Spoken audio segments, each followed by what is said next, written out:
అమ్మా అనొక్కసారి పిలిచి నమస్కారం చేస్తే చాలు, వెంటనే నేనున్నాను రా బిడ్డా అని అమ్మవారు కాపాడుతుంది. మీకు నేను ఒక మాట చెప్తే మీరు ఆశ్చర్యపోతారు. ఈ శ్లోకం ఎంత శక్తివంతమో తెలుసా? మీరు తప్పించుకోలేనంత పెద్ద ఉపద్రవం వెంట తరిమేస్తుంటే వెనకాతల ఏం చెయ్యాలో తెలియనప్పుడు ఈ శ్లోకం జరిగితే చాలా రక్షిస్తుంది అమ్మవారు. అంత శక్తివంతం.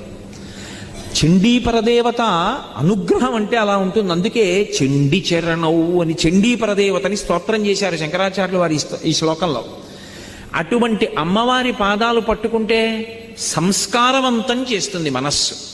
ఇక్కడ మీరు నన్ను ఒక ప్రశ్న అడగచ్చు, ఏమండి ఒకవేళ అసలు కోర్కెల మీద వ్యామోహం పోక, అసలు వ్యామోహం అనేటటువంటిది పోతే కదండి ధర్మబద్ధం చేసుకుందామన్న కోరిక. ఆయన అలా చెప్తాడు కానండి, ఏడాదికి ఒకసారి వచ్చి